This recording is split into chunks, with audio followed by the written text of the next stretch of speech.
Hi friends, मैं प्रवीण खारी।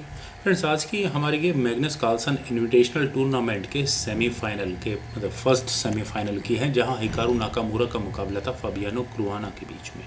यहां इन दोनों खिलाड़ियों के बीच में रैपिड सेक्शन की आई थिंक 4 गेम्स हुई थी और ब्लिट्ज सेक्शन की आई थिंक 2 गेम्स हुई थी। तो रैपिड सेक्शन में 2 गेम्स ड्रॉ हुई थी इन दोनों फाबियानो और हिकारू नाकामुरा के बीच में, और 2 गेम्स के रिजल्ट आए थे, जो एक गेम फाबी ने जीती थी और एक गेम हिकारू नाकामुरा ने।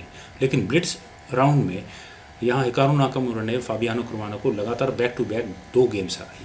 तो आइए फ्रेंड्स, यहाँ इस फर्स्ट सेमीफाइनल की हम थर्ड गेम को देखते हैं, जहाँ गेम की शुरुआत की फाबियानो क्रुआना ने E4 के साथ। तो E5 यहाँ नाकामुरा ने किया, नाइट F3, तो knight C6, bishop C4, Italian game, then bishop C5, और इसके बाद वाइट ने यहाँ कैसल किया, नाइट F6, D3, D6, तो C3, then H6, E1, black Castle's, then H3, A5, और A5 के बाद वाइट ने यहाँ अपने दूसरे नाइट को डेवलप किया D2 स्क्वायर पर, बिशप D6, तो बिशप B3 स्क्वायर पर, बिशप E6। और फ्रेंड्स, यहाँ तक की गेम पोजीशन बिल्कुल इक्वल है, कोई खास खैर ओपनिंग ही कंप्लीट हुई है, अभी तो किसी को एडवांटेज, पोजिशनल एडवांटेज अभी किसी को नहीं है। बिशप A4, अभी यहाँ वाइट को किसी तरह के बिशप एक्सचेंज नहीं करने हैं, नाइट पर प्रेशर है, तो नाइट D7 यहाँ पहले ब्लैक ने किया, और आप कह सकते हैं कि ब्लैक के पास चांस, वाइट के पास चांस था कि वो यहाँ C5 में पॉन को डबल करवा दे, लेकिन नाइट F1 यहाँ पहले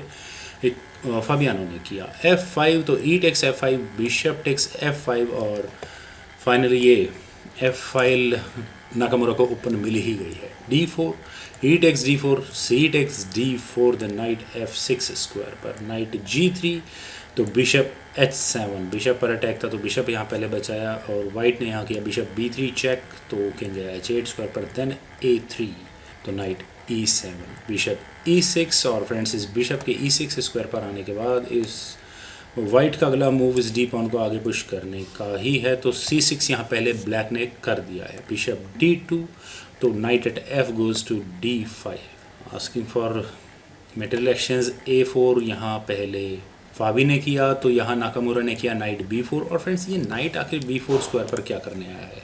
कई बार ये मूव मैं ईमानदारी से कहूँ तो मुझे आसानी से समझ में नहीं आते। यहाँ ये नाइट C2 स्क्वायर पर दोनों रुक्स पर फॉक लगाने गया है, लेकिन यहाँ वाइट इजीली कर सकता है बिशप टेक्स B4, और बिशप टेक्स B4 होने के बाद A टेक्स B4, और ये एक वीक पॉन यहाँ ब्लैक का आ चुका है। क्वीन B3, वही काम यहाँ सबसे पहले फाबियानो ने किया, उन्होंने यहाँ इस B3 पॉन पर अटैक बनाया, बिशप A5 स्क्वायर पर, ठीक है, थोड़ी देर के लिए डिफेंस भी हो गया, रुक E3, तो नाइट G6 स्क्वायर पर। और फ्रेंड्स, यहाँ ये नाइट का G6 स्क्वायर पर आना माइट भी काफ़ी पॉसिबिलिटीज तो खोलता है। बिशप F5, नाइट पर ही प्रेशर है, तो बिशप G8, पहले क्वीन पर अटैक यहाँ नाकामुरा ने बनाया, क्वीन गई C2 स्क्वायर पर, और उसके बाद ब्लैक ने अपने नाइट को H4 स्क्वायर पर रखकर नाइट एक्सचेंज ऑफर दिया, knight takes H4, queen takes H4, और फाइनली यहाँ नाकामुरा की क्वीन एक अच्छे स्क्वायर पर आ गई है, और यहाँ इस D4 पॉन पर अटैक है। तो अब फाबी यहाँ क्या करे, बिशप को E6 स्क्वायर पर ले जाएं, बिशप एक्सचेंज ऑफर दें, बिशप टेक्स, रुक टेक्स, और फिर उसके बाद खैर इस पॉन का तो डिफेंस अभी भी नहीं होता, लेकिन काफ़ी कुछ और पोटेंशियल है यहाँ इस गेम में। नाइट भी आगे कभी ना कभी ये सही स्क्वायर पर आ ही जाएगा, और ब्लैक यहाँ क्वीन टेक्स D4 कर सकता है। खैर फ्रेंड्स, आइए वही देखते हैं जो इस गेम में होगा। यहाँ फाबियानो ने किया क्वीन D3, वैसे इस पॉन पर डिफेंस तो किया, बिशप B6, और अब वाइट यहाँ क्या करे। मेरी नज़र में तो वाइट के लिए बेस्ट मूव है रुक को D1 स्क्वायर पर लाना। ऐसा करने से सबसे पहले तो आप देख सकते हैं कि इस D4 पॉन पर डिफेंस भी होता है, और साथ ही साथ उनका रुक भी डेवलप होता है। लेकिन फाबियानो ने यहाँ अपनी गेम को थोड़ा एग्रेसिव मूड पर रखा, उन्होंने यहाँ किया रुक E4, डायरेक्टली क्वीन पर अटैक बनाया, तो क्वीन गई F6 स्क्वायर पर, और यहाँ इस D4 पॉन का प्रेशर अभी भी बरकरार है, और अभी भी शायद वाइट को यहाँ इस ऑप्शन को कंसिडर कर लेना चाहिए, तो रुक को D1 स्क्वायर पर लाने वाली को। या फिर एक और थ्रेड जो आने वाले समय में वाइट को परेशान करेगी, वो है इस रुक क्वीन की बैटरी, जो यहाँ सीधा F2 स्क्वायर तक जा सकती है। तो वाइट यहाँ क्वीन को D2 स्क्वायर पर ले जाने की ऑप्शन भी कंसिडर कर सकता है, लेकिन प्रॉब्लम है इस बिशप, ये बिशप का पिन होने का पूरा खतरा है, क्योंकि रुक यहाँ A5 स्क्वायर पर जाएगा, और यहाँ रुक A5 स्क्वायर पर क्यों जाएगा, क्योंकि बिशप पर अटैक होगा। और मान लो अगर वाइट यहाँ क्वीन टेक्स B4 कर दे, इस पॉन को ले ले, तो उसके बाद rook takes F5, knight takes F5, queen takes F5, that's it. फिर उसके बाद F3 ही करना पड़ेगा इस गेम को आगे बढ़ाने के लिए।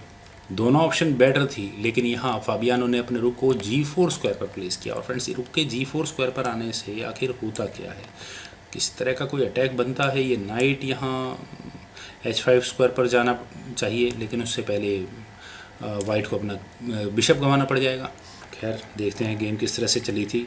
यहाँ हिकारू नाकामुरा ने किया था रुक A5, और वही मूव जिसके बारे में भी थोड़ी देर पहले कह रहा था, उन्होंने यहाँ इस F5 बिशप की पिन होने का फ़ायदा उठाया। पिन क्यों है, क्योंकि यहाँ अटैक F2 पॉन पर जा रहा है।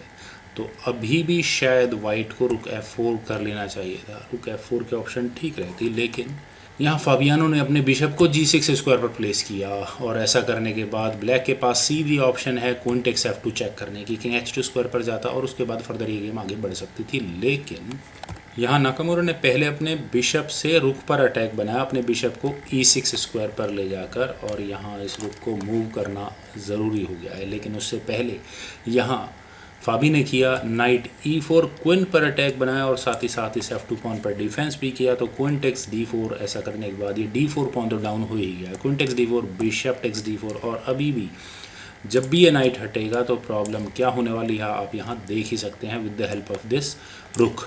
तो फाबी ने यहाँ अपने रुक को D1 स्क्वायर पर लिया और बिशप पर अटैक बनाया। तो अब ब्लैक के पास दो ऑप्शन है, बिशप टेक्स G4 करने की, लेकिन अगर बिशप टेक्स G4 होगा तो rook takes G4, then D4 then bishop C8, वापस बिशप C8 स्क्वायर पर आ सकता है। और उसके बाद वाइट यहाँ इस D6 पॉन को लेकर गेम के प्रेशर को इक्वल रख सकता है। फिर उसके बाद यहाँ ये पॉन एक्सचेंज होंगे, रुक का भी अटैक यहाँ काफ़ी एक्साइटिंग होगा। पर नाकामुरा ने यहाँ किया बिशप टेक्स B2, और ये कैलकुलेशन उन्होंने किस हिसाब से की, जब उन्हें यहाँ एक्सचेंज अप होने का मौका मिल रहा था तो उन्होंने यह सिंगल पॉन क्यों लिया। सिंगल पॉन नहीं, एक्चुअल में डबल पॉन है। यहाँ ये B2 पॉन तो अभी फ़िलहाल ब्लैक को मिला ही है, थोड़ी देर में ये A4 पॉन भी यहाँ ब्लैक को मिलने वाला। तो इट मीन्स दो पॉन एंड गेम लगभग शुरू होने वाली है। दो पॉन्स की लीड बहुत डेडली लीड होने वाली है इस गेम में, और शायद सही समय था फाबी के पास अपने रुक को बचाने का। रुक को H4 स्क्वायर पर लेकर चले जाना चाहिए था, लेकिन अगर रुक H4 स्क्वायर पर जाए तो रुक एक्सचेंज ऑफर यहाँ ब्लैक कर सकता है। Rook takes D5, bishop takes D5, knight takes D6। चलिए छोड़िए फ्रेंड्स, क्योंकि गेम में लगभग ऐसा ही कुछ हुआ था, उसको देखकर ही ज़्यादा मज़ा आएगा। यहाँ वाइट ने किया रुक G3, अपने रुक को बचाया, ठीक है स्क्वायर। तो नाकामुरा को यहाँ मौका मिला बिशप को E5 स्क्वायर पर ले जाकर दोबारा उसी रुक पर अटैक बनाने का। तो ये रुक गया E3 स्क्वायर पर, देन बिशप D5, नाइट पर प्रेशर तो है लेकिन G3 ठीक है। रुक टेक्स A4, और फ्रेंड्स देखते ही देखते थोड़ी ही देर में यहाँ वाइट के हाथ से ये तीन पॉन्स निकल गए, D4, B2 और A4, और इस लॉस की भरपाई आराम से नहीं की जा सकती। F4 पहले यहाँ फाबी ने किया, बिशप पर अटैक बना, तो रुक A1 आस्किंग क्या, फोर्सिंग रुक एक्शंस। तो रुक eight E goes to D3, rook takes D1 check, rook takes D1।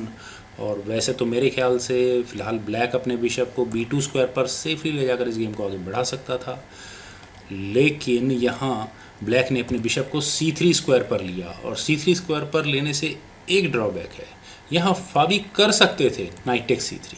Knight takes C3 होने के बाद B टेक्स C3 होता, रुक C1 स्क्वायर पर चला जाता, और यहाँ ये पॉन आप कह सकते हैं ब्लैक के हाथों से निकलता ही निकलता।